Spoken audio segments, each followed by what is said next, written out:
นี่ต้นพริกของบ่อซ้อนก็กำลังดอกนะพี่น้องหาก็ซื้อดินมาใส่ทางบ่อซ้อนก็ได้ไปซื้อดินมาใส่พี่น้องมื้อนี้ซื้อดินมา6ถุงพี่น้อง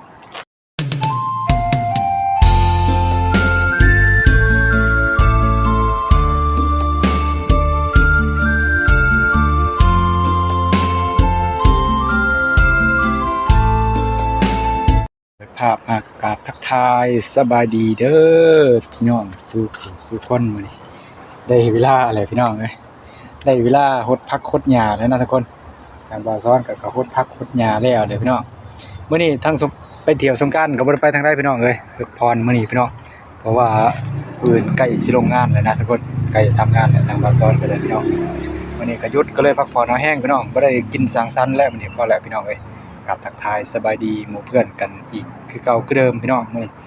มาพี่น้องมาหาชมพักบ่อซ้อนก่อนพี่น้องเอ้ยมื้อนี้ทางบ่อซ้อนก็ได้หาก็หดพักหดหญ้าแล้วพี่น้องไปเบิ่งไปชมนำกันว่าจะเป็นจังไดนะพี่น้องนี่ต้นพริกของบ่อซ้อนก็กำลังดอกนะพี่น้องหาก็ซื้อดินมาใส่ทางบ่อซ้อนก็ได้ไปซื้อดินมาใส่พี่น้องมื้อนี้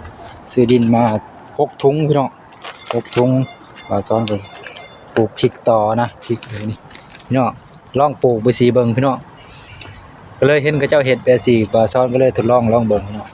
ใส่ดินมาเฮ็ดห้อยเลยทุกคนแล้วก็ใส่ดินซื้อดินมา6ถุงนะทุกคนมักเล่นก็กำลังหมากนะเครือเทศก็กำลังหมากนะทุกคนโอ้หลายอย่างมื้อนี้พี่น้องเอ้ยมาจัดแจงแปลงสวนก่อนมื้อนี้พี่น้องเอ้ยพริกข่อยก็ได้ใส่ดินเนี่ยมันก็สิงามกว่าเก่าเลยนะบาดนี้บ่ได้ใส่ดินเป็นดนเติบนะพี่น้องทั้งนี้ก็ดอกแล้วมะเขือพวงมะเขือเทศนี่ก็ได้ดอกคักแล้วทางพี่ก็ได้พี่น้องเห็นบ่มาทั่วก็ได้โอ้ย 2-3 หน่วยเลยเด้อทุกคน 2-3 หมากแล้วยาวนี่บ่มันกำลังดอกกำลังยังเลยทุกคนนี่ก็ได้นี่หมากอยู่หลุมพร้อมกำลังหมากทางบ่อซ้อนปลูกไว้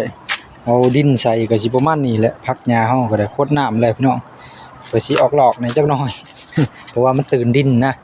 โอ้เอาปลูกไว้เอาได้กินแล้วทุกคนถึงว่ามันจะได้หน่อยก็เฮาก็ได้กินนะทุกคนเอานี่ครับพี่น้องนี่เฮาก็ศึกษาไว้เรื่อยๆนะทุกคนปลูกไว้ปลูกมามันก็ม่วนในจิตในใจในกายนะพี่น้องนี่คือมีความสุขของเฮาปลูกไว้ก็ได้เฮาได้เก็บได้กิน